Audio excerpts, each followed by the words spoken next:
Imagine waking up to the sound of metal scraping against your driveway.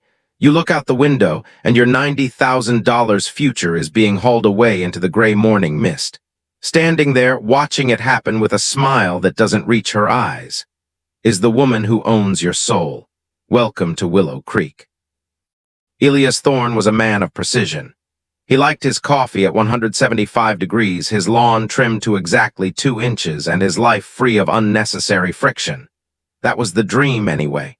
When he first moved into the prestigious enclave of Willow Creek, he did his homework.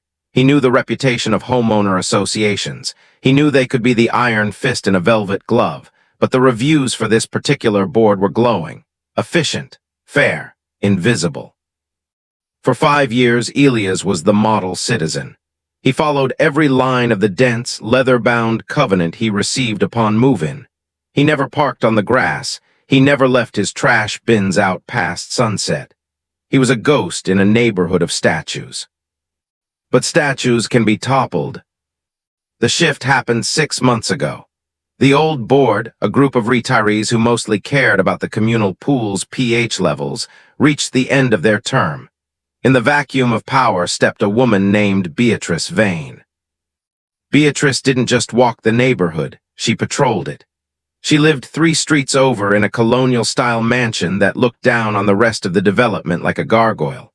She was wealthy, old money wealthy, the kind of wealth that buys not just things, but the belief that your opinion is actually a law. Elias rarely spoke to her. He'd see her occasionally, clad in expensive athleisure, pointing at a withered shrub or a slightly faded mailbox with the authority of a general. He didn't mind. He had his sanctuary, and in that sanctuary sat his pride and joy, a top-of-the-line midnight silver Tesla. Elias bought the car for the silence. In a world that was getting louder, the hum of an electric motor was his only peace. He parked it in his driveway every night, a sleek piece of the future sitting against the backdrop of traditional Americana. He had his permits. He had his registration. He followed the rules about noise and safety. He was safe. Or so he thought. The morning of the incident began like any other. The sun was just a bruised purple line on the horizon. Elias stepped onto his porch, keys in hand, ready for the commute to the city. But the driveway was empty. The midnight silver finish was gone. In its place were 2 jagged gouges in the concrete where a tow truck's hydraulic lift had bitten deep. 20 feet away, a massive heavy-duty wrecker was idling, its amber lights flashing like a warning signal. And there, standing on the sidewalk with her arms crossed, was Beatrice Vane. The air was cold, but the look in Beatrice's eyes was absolute zero. "Morning, Elias," she said, her voice dripping with a forced, terrifying politeness. "Beatrice, what is happening? Where is my car?" Elias' heart hammered against his ribs. She gestured dismissively toward the tow truck. "It's being removed. We can't have contaminants in Willow Creek anymore." "Contaminants? It's a registered vehicle. I have the permit." Beatrice stepped closer, the smell of expensive perfume and cold ambition surrounding her. "The board has passed a new bylaw, Elias, one you clearly neglected to read. Electric vehicles are a safety hazard. They are now prohibited, effective immediately." Elias felt the world tilt. You can't just make up a rule and tow a car in the middle of the night. Beatrice scoffed, a dry, rattling sound. "I am the president of this association. I don't make up rules, Elias. I enforce the standards of excellence this community deserves. If you cared about your neighbors, you would have sold that appliance weeks ago." She turned her back on him then, her heels clicking against the pavement with the finality of a judge's gavel. Elias stood in his empty driveway, the silence he loved so much now feeling like a tomb. He wasn't just losing his car. He was realizing that the woman standing on the sidewalk didn't just want his Tesla. She wanted him gone. And the war for Willow Creek had only just begun. Elias stood frozen as the taillights of the tow truck vanished around the bend of Maple Drive. The silence of the morning was now deafening. He looked at his watch. He was already falling behind schedule. In the professional world of high-stakes architecture, time wasn't just money, it was reputation. He pulled out his phone, his fingers trembling slightly as he typed a message to his director. Car towed unexpectedly, dealing with a legal complication. I'll be late. His boss, Julian, was a man who lived for results but understood the chaos of the world. He replied within seconds. The HOA monsters again? Take your time, Thorne. Just get the blueprints for the Sterling project finished. But Elias wasn't thinking about blueprints. He was thinking about the smirk on Beatrice Vane's face. He hailed a rideshare, the cost of the premium SUV ride stinging as he watched the meter climb. It was a luxury he shouldn't have to pay for, a tax on his existence imposed by a woman with a power trip and a clipboard. Throughout the day, the office hummed around him, but Elias was elsewhere. He was digging through 5 years of digital archives. When he had moved into Willow Creek, the HOA was a ghost, a helpful, invisible hand that fixed broken street lamps and organized the annual 4th of July gala. He searched his inbox for bylaw update, electric vehicle, or Tesla. Nothing. The only recent communication was the announcement of the new board election 6 months ago. Beatrice Vane had run unopposed. She was Old Willow Creek, a woman whose family name was practically etched into the foundation of the local country club. People trusted the name. They didn't realize they were electing a dictator. After a grueling 10-hour shift, Elias didn't go home. He took a cab straight to the impound lot. The facility was a fortress of chain-link fence and flickering fluorescent lights on the edge of the industrial district.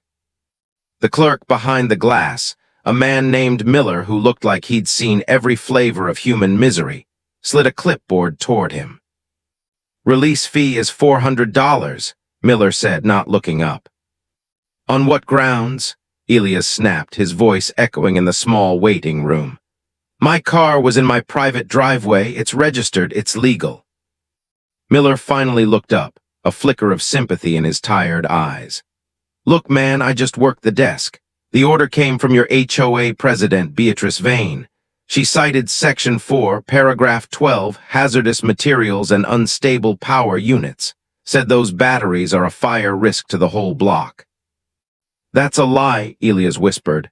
These cars are safer than gas tanks. Maybe, Miller shrugged, sliding the keys across the counter. But she's the one with the signature authority. We don't check the science, we just check the checkmark.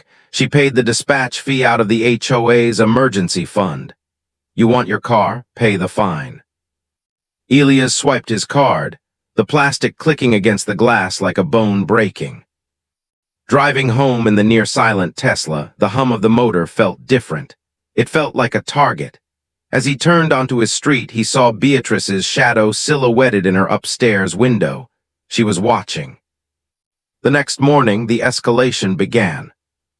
An urgent community update hit every inbox in Willow Creek. It wasn't from the official HOA portal. It was a BCC-style email from Beatrice's personal account.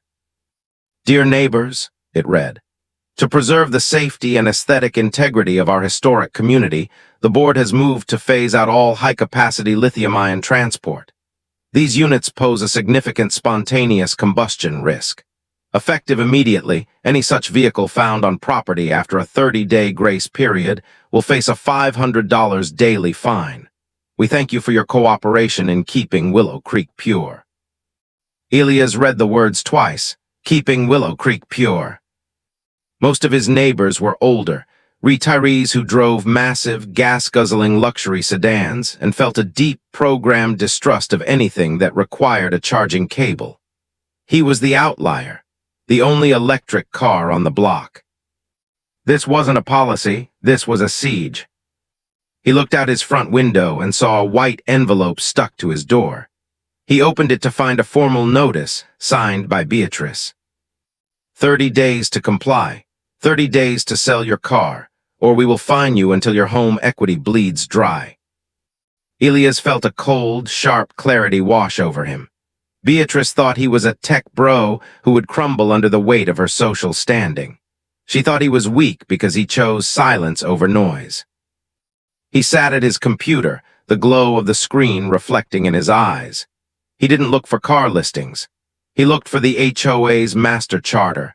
Every tyrant has a weakness, and Beatrice Vane had just left her fingerprints all over a digital crime scene.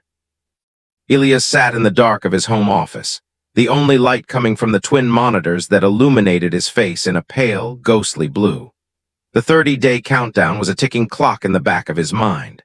Beatrice Vane thought she could bankrupt him with daily fines that would stack up like bricks until they formed a wall he couldn't climb over. But Elias Thorne didn't build skyscrapers by being intimidated by a few numbers on a page. He knew that even the most powerful HOA president had to answer to the bylaws, or at least the appearance of them. He began by meticulously combing through the official Willow Creek HOA website, a site he hadn't visited in years.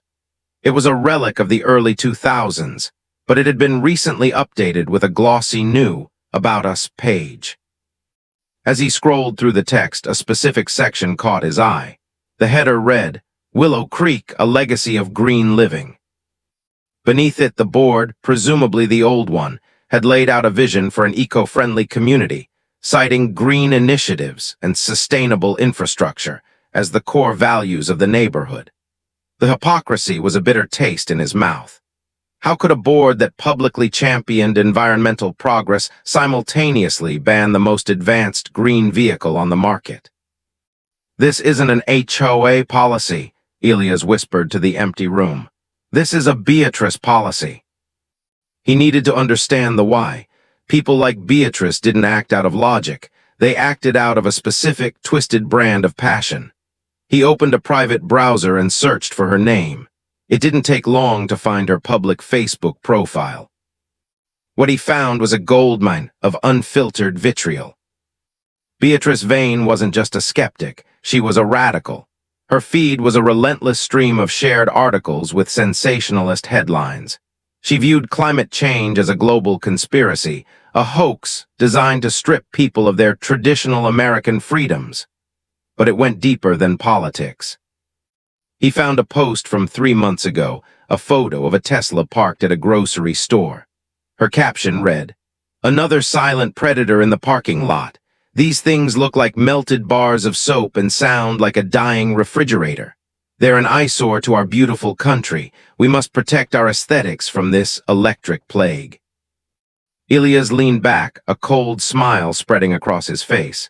It wasn't about safety. It wasn't about fire risks or the emergency fund. It was because she thought his car was ugly. She was using the HOA's legal machinery to settle a personal aesthetic grievance. He spent the next 4 hours documenting everything. He took screenshots of her posts. He saved the Green Initiatives page from the HOA website as a PDF before she could realize the contradiction and delete it. He cross-referenced the email she had sent, the one sent from her private account, with the official HOA communication guidelines. According to the Master Charter, any new bylaw required a majority vote from the full board and a 60-day notice to the residents. Beatrice had bypassed both. She was acting as a rogue agent, using the HOA's letterhead to fight a private war against melted soap cars. But Elias wasn't going to go to her with this. That would be a tactical error. If he warned her, she would cover her tracks, delete the posts, and bully the rest of the board into submission before he could move. No, he would wait. The monthly general meeting was scheduled for the following Tuesday. Usually these meetings were sparsely attended, mostly by residents complaining about the noise from the leaf blowers or the color of a neighbor's mulch. Beatrice would be there, sitting at the head of the table, basking in her perceived absolute power. Elias felt a surge of adrenaline he hadn't felt in years. He wasn't just going to get his fines revoked. He was going to dismantle Beatrice Vane's kingdom brick by brick in front of the very people she claimed to lead. He closed his laptop. The 30-day clock was still ticking, but for the first time, Elias wasn't the one who should be afraid of the time running out. "Checkmate, Beatrice," he murmured into the shadows. The community center smelled of stale coffee and floor wax. It was a space usually reserved for low-stakes bickering, but tonight, Elias Thorne walked in with the silent weight of a man carrying a concealed weapon. except his weapon was a slim, silver flash drive. Beatrice Vane sat at the center of the long oak table, her posture as rigid as the iron-fisted policies she had spent the last month trying to enforce. To her left and right were the other board members. Mr. Henderson, a retired accountant who looked perpetually confused, and Mrs. Gable, a soft-spoken woman who seemed more interested in her knitting than the neighborhood's legal battles. Elias took a seat in the back row. He watched as Beatrice opened the meeting with a sharp rap of her gavel. The first 20 minutes were a blur of mundane updates: a broken gate on the east entrance, a proposal for new mulch in the playground, the usual hum of HOA life. And finally, Beatrice said, her voice cutting through the room like a cold wind, we must address the ongoing safety standards of Willow Creek. As communicated, we are moving forward with the removal of hazardous materials and unauthorized high-capacity vehicles. The grace period for compliance is nearing its end. She didn't look at Elias. She didn't have to. The entire room knew who she was talking about. A few neighbors turned in their seats to look at him, some with pity, others with the blank stares of people who were glad the target wasn't on their back. Is there any new business or comments from the floor? Beatrice asked, already reaching for her gavel to close the session. Elias stood up. The movement was slow, deliberate. I have a few questions, Madam President. Beatrice's eyes narrowed into slits. The chair recognizes Mr. Thorne. Please keep your comments brief. Elias walked toward the front of the room. I'd like to begin by expressing my appreciation for this board's public commitment to our community's values. Specifically, he gestured to the monitors on the wall, the green initiatives listed on our official website. It's inspiring to live in a place that prioritizes the environment and eco-friendly technology. A flicker of confusion crossed Beatrice's face. This wasn't the angry outburst she had expected. Thank you, Mr. Thorne. We take our legacy seriously. I'm glad to hear that, Elias said, his voice dropping an octave, becoming dangerously calm. Because I'm having trouble reconciling that legacy with a recent series of actions. I'm curious. When did the board officially vote to classify electric vehicles as hazardous materials? The room went silent. Mr. Henderson adjusted his glasses, looking toward Beatrice. Mrs. Gable stopped knitting. The board has the authority to interpret safety risks, Elias, Beatrice snapped, her composure beginning to fray at the edges. We don't need a town hall for every minor safety adjustment. A minor adjustment? Elias raised an eyebrow. Is that what you call a $500 daily fine and the unauthorized towing of a registered vehicle? That was for the protection of the community. Beatrice's voice rose, the intensity of her personal bias finally breaking through the professional mask. Funny, Elias said, pulling the flash drive from his pocket. I've been doing some research on that protection. I found some interesting data. Not in a safety journal, but on Facebook. He stepped toward the AV system at the side of the room. You see, Beatrice, I found it strange that the HOA's official stance on green living changed the moment you took office, especially since you've publicly stated, and I quote, that electric cars are silent predators and melted bars of soap. Beatrice slammed her hand on the table. That is a private matter. You have no right. I have every right when you use my HOA dues to pay for tow trucks to enforce your personal taste in cars, Elias countered, his voice now a low roar that filled the room. And I suspect Mr. Henderson and Mrs. Gable would be very interested to see the emails you sent from your private account, emails the board never saw, authorizing fines that were never voted on. He plugged the drive in. The screen behind Beatrice flickered to life, displaying a screenshot of her Facebook tirade against climate change and her aesthetic war on Teslas. The murmur in the room turned into a collective gasp. The perfect president was suddenly exposed as a woman using her position to act out a personal vendetta. Beatrice Vane was no longer the queen of Willow Creek. She was a woman caught in the light of her own hubris. The silence in the community center was absolute. On the high-definition projector screen, Beatrice Vane's own words hung like a digital noose. The image of her Facebook post, calling modern technology a silent predator, glared back at the board members. Beatrice's face shifted from a pale porcelain to a deep, bruised crimson. She tried to stand, her chair screeching against the linoleum floor, a sound like a dying animal. "This is a gross invasion of privacy," she shrieked, her voice cracking under the weight of her exposed ego. "My personal beliefs have nothing to do with the safety protocols of this neighborhood." Elias Thorne didn't move. He stood with his arms crossed, the blue light of the projector casting long, sharp shadows across his face. "Safety protocols?" Elias asked, his voice a low, dangerous rumble. "Then perhaps you can explain to Mr. Henderson and Mrs. Gable why these protocols were never recorded in the official board minutes. Or why the tow truck company was paid out of the HOA's emergency maintenance fund, a fund reserved for burst pipes and storm damage, not for personal vendettas against melted soap cars." Mr. Henderson, the retired accountant, leaned forward, his eyes magnifying behind thick lenses as he peered at the screen. "Beatrice," he began, his voice trembling not with age but with realization. "I don't recall a vote on electric vehicle bans. I remember discussing the pool heater. I remember the landscaping contract.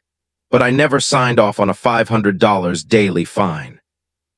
Mrs. Gable, who had finally put down her knitting, looked at the screen with a mixture of pity and disgust. "Is this true, Beatrice?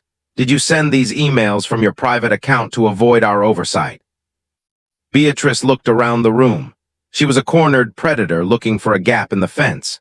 She saw the neighbors, the very people she had bullied into submission with aesthetic standards, now whispering, their eyes narrowed in judgment. The power she had spent 6 months building was evaporating in the heat of a single flash drive. "You're all fools," Beatrice spat, dropping the mask of the polite president entirely. "I am trying to protect the property values. Once you let one of those appliances, sit in a driveway, the whole character of Willow Creek is gone. We are a traditional neighborhood. We are a community of standards." "No," Elias interrupted, taking a step toward the table. "We are a community of laws, and you, Beatrice, have broken almost every one of them. You've committed fiduciary negligence, you've engaged in harassment, and you've used HOA funds for unauthorized services. That isn't leadership, that's theft." The room erupted. The quiet retirees, the young families, the people who had stayed silent while Elias' car was being towed, they finally found their voices. The murmur grew into a roar of "resign" and "audit the books." Beatrice slammed her gavel down one last time, but the sound was hollow. It didn't command authority anymore, it was just wood hitting wood. "This meeting is adjourned," she screamed over the noise. "Not quite," Mr. Henderson said, standing up with a newfound spine. "As Vice President, I am calling for an emergency executive session. Immediately. Beatrice, you are barred from the board's deliberations until we can review the digital paper trail Mr. Thorne has so graciously provided." Elias watched as Beatrice was escorted out of the room by the weight of the crowd's stares. She walked with her head high, a fallen queen refusing to admit her crown was made of tinsel. As the board retreated into the back office to discuss her fate, the neighbors gathered around Elias. For 5 years, he had been a ghost. Tonight, he was the man who had pulled back the curtain on the monster under the bed. But Elias Thorne knew that a woman like Beatrice Vane didn't just disappear. She was a gargoyle, and gargoyles have a way of clinging to the stone until they are chipped away bit by bit. He sat back down, watching the closed door of the boardroom. The battle of the meeting was over, but the war for his home and his money was entering its most dangerous phase. The fallout from the meeting was a slow-motion explosion. While the neighborhood slept, Elias Thorne stayed awake, fueled by caffeine and the cold satisfaction of a hunter who had finally cornered his prey. The board had stripped Beatrice of her executive powers pending a full investigation, but Elias knew that in the world of HOAs, power doesn't just vanish, it hides in the ledgers. The next morning, Mr. Henderson, now the acting president, called Elias. His voice sounded older, heavier. Elias, we've started looking into the emergency fund you mentioned. It's worse than we thought. Elias met Henderson at the community office. The room was buried in bank statements and printed spreadsheets. This was the part of the story the U.S. audience would appreciate, the follow the money moment. For 5 years, Elias had been a man of precision, and now he applied that precision to Beatrice's financial trail. She didn't just pay for your tow truck, Elias, Henderson whispered, sliding a document across the table. She's been using the HOA's legal retainer to fund a private lawsuit against the city's new solar initiative. She was trying to block the installation of charging stations at the public library 3 miles away. Beatrice Vane wasn't just obsessed with the aesthetic of Willow Creek. She was waging a holy war against the future. She had redirected thousands of dollars from the neighborhood's roof repair budget into consulting fees for lobbyists who shared her anti-climate change agenda. She was bleeding us dry to fight a ghost, Elias realized, his eyes scanning the numbers. And my Tesla was just the most visible reminder of the world she hates. But as Elias dug deeper into the line items, he found something that made his blood run cold. It wasn't just the Tesla. Beatrice had been systematically targeting any resident who deviated from her traditional Americana vision. There were administrative fees levied against a family 2 streets over for a non-standard front door color, fees that never made it into the general ledger. There were fines for unauthorized vegetation that matched the exact cost of Beatrice's private gardening service. She wasn't just a zealot, she was a parasite. As Elias and Henderson worked, a shadow fell over the frosted glass of the office door. Beatrice Vane didn't knock. She entered with the entitlement of a woman who still believed she owned the air they breathed. "I hope you're enjoying your little scavenger hunt," she said, her voice a sharp, polished blade. She was dressed in a pristine white suit, looking more like a CEO than a disgraced volunteer. "Beatrice," Henderson said, his voice firming up, "you're not supposed to be on property during the audit." "I'm a homeowner, Arthur. I go where I please," she snapped. She turned her icy gaze to Elias. "And you? You think you've won because you showed some silly internet posts. I have lawyers who will make your wrongful towing claim look like a fairy tale. I will tie you up in litigation until you have to sell that car just to pay for a public defender." Elias stood up slowly. He was taller than her, and in the small office his presence felt like a mountain. "I'm an architect, Beatrice. I spend my life studying structures.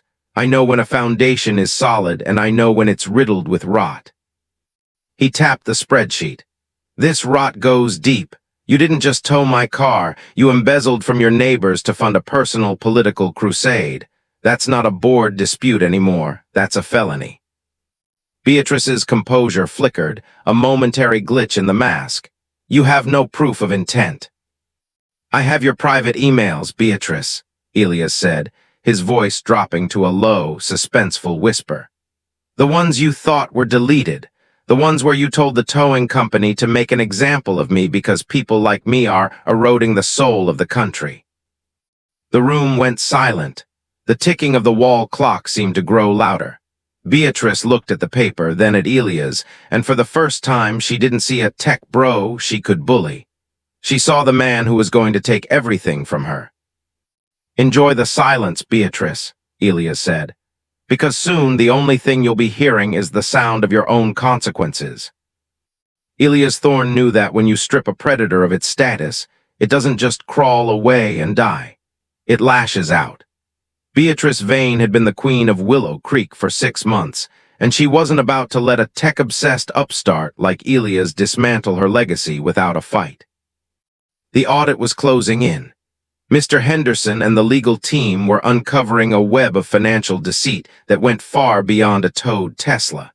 But Beatrice had one last card to play, a card that would burn the neighborhood down if she couldn't rule it. It started at 2:00 a.m. on a Tuesday. Elias was awoken not by the sound of a tow truck, but by the blinding glare of floodlights reflecting off his bedroom ceiling. He rushed to the window, shielding his eyes. Across the street, in the communal park that served as the heart of Willow Creek, a construction crew was unloading heavy machinery. Huge, yellow excavators and jackhammers sat idling, their diesel fumes choking the night air. Elias threw on a jacket and ran outside. He wasn't alone. Neighbors were emerging from their homes in pajamas, their faces illuminated by the harsh work lights. In the center of the chaos stood Beatrice Vane, wearing a high-visibility vest over her designer trench coat, clutching a stack of permits. "Beatrice, what are you doing?" Elias shouted over the roar of the engines. She turned to him, a manic glint in her eyes. "The board wanted to talk about maintenance, Elias, so I'm giving them maintenance. This park is technically underperforming according to the old charter. I've authorized a complete overhaul. We're stripping the grass. We're removing the unstable trees. We're turning this into a paved overflow lot for traditional vehicles." "You can't do this," Mrs. Gable cried out, clutching her robe. "Those oaks are 80 years old." "I'm still the president of record until the final audit is signed, Linda," Beatrice screamed back, her voice barely human. "And as president, I have determined this area is a fire hazard, just like Mr. Thorne's little battery on wheels. If I'm going down, I'm taking the aesthetic of this neighborhood with me. Let's see what your property values look like when the center of the community is a slab of hot asphalt." Elias realized the depth of her madness. She wasn't trying to win anymore. She was trying to punish them for their betrayal. She had used the last of her signing authority to push through a beautification contract with a shell company, likely the same one that had towed his car. The excavators began to move. The first blade bit into the manicured turf, tearing a jagged wound into the earth. The sound of roots snapping echoed like gunshots in the quiet night. "Stop," Mr. Henderson arrived, waving his phone. "I have a temporary restraining order. The board has voted to freeze all contracts." Beatrice didn't even look at him. "Too late, Arthur. The crew is paid. The contract is ironclad. By the time a judge looks at this, the trees will be mulch." Elias felt a cold, sharp clarity. Beatrice was playing a game of speed, betting that the bureaucracy of the HOA wouldn't move fast enough to save the park. She wanted to leave a scar on Willow Creek that would remind everyone of her power every time they looked out their windows. But Elias was an architect. He knew that every structure, even a legal one, had a keystone. "The permits, Beatrice," Elias said, his voice cutting through the noise with chilling precision. "Let me see the EPA clearance for a project of this scale." Beatrice froze, the glint in her eye flickered. "I don't need EPA clearance for private property maintenance." "Actually, you do," Elias said, stepping into the light. "Willow Creek is built on a protected watershed. Any excavation over 500 square feet requires a state environmental impact study. I know because I designed the drainage system for the Sterling project 3 miles from here. If you haven't filed that study, and I know you haven't because it takes 90 days, you're not just breaking HOA rules. You're violating federal environmental law." He pulled out his phone and hit dial. "And I have the regional director of the EPA on speed dial for my firm's projects. Would you like to explain your aesthetic vision to a federal marshal?" For the first time, the shovel of the excavator stopped. The operator, sensing the shift in the wind, looked at Beatrice, then at Elias. Beatrice Vane looked at the torn earth, then at the crowd of neighbors who were no longer afraid but furious. The keystone had been pulled. The entire structure of her life was about to come crashing down. The arrival of the authorities wasn't a loud, sirens-blaring spectacle. It was a cold, clinical execution of justice. 2 black SUVs rolled silently into the torn-up park, the headlights reflecting off the mud that Beatrice Vane had created in her final act of spite. Men in windbreakers with EPA and state inspector emblazoned on the back stepped out, clipboards in hand. Beatrice stood by the idling excavator, her designer coat stained with the very earth she had tried to weaponize. She looked small now, not the queen of Willow Creek, but a trespassing ghost. "Ma'am," the lead inspector said, his voice flat and devoid of emotion. We have a report of unauthorized excavation on a protected watershed. We've reviewed the emergency injunction filed by Mr. Thorne. You are ordered to cease all operations immediately. Your permits are being revoked for fraudulent filing." Beatrice tried to speak, her mouth opening and closing, but the words wouldn't come. The crowd of neighbors watched in a silence so thick you could hear the hydraulic hiss of the machinery shutting down. Elias stepped forward, the blue light of his Tesla's LED headlights cutting through the mist behind him. "It's over, Beatrice. The board has already voted. You're being removed for cause, fiduciary negligence, embezzlement of HOA funds, and now environmental property damage." Mr. Henderson stepped up beside Elias, holding a thick stack of papers. "We've also contacted the district attorney's office, Beatrice. That emergency fund you drained? It's enough for a grand larceny charge. They'll be expecting you to turn over the remaining records by Monday." Beatrice looked at the faces around her. She saw the neighbors she had intimidated. She saw the land she had scarred. And finally, she looked at Elias' car, the silent, silver machine that had started it all.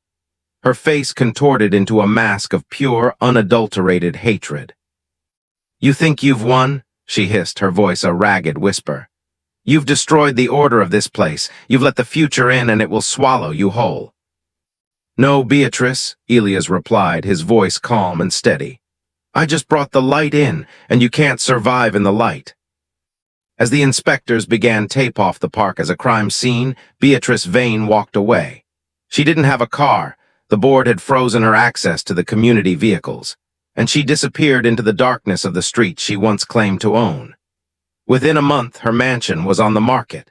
Within 3, she was facing a civil suit that would eventually strip her of the very wealth she used to bully the world. The restoration of the park took a year. Elias volunteered his architectural services for free, designing a new community space that was more beautiful than the original. At the center of the park, he installed 2 high-speed charging stations, discreet, elegant, and powered by solar panels. Willow Creek changed. It was no longer a place of rigid, silent fear. It became a community of progress. The silent predators that Beatrice feared became the norm, and the neighborhood grew quieter, cleaner, and more connected than ever before. Elias Thorne still drives his midnight silver Tesla. Every morning when he pulls out of his driveway, he looks at the spot where the tow truck once stood. He doesn't feel anger anymore. He feels the weight of the victory. He had protected his home, not with a wall, but with the truth. The truth has a way of coming out, no matter how deep you try to bury it. Beatrice Vane thought she could control the future by holding on to a dying past, but she learned the hard way that you can't stop progress. If you've ever had to deal with a power-tripping HOA or a neighbor who thought they owned the sidewalk you walk on, drop a comment below. I want to hear your stories of standing up to the Karens of the world. And if you want to see more stories of justice being served in the quietest neighborhoods, make sure to hit that subscribe button and turn on notifications. Don't let the bullies win. Stay vigilant, stay silent, until it's time to speak. Thanks for watching until the very end. I'll see you in the next shadow.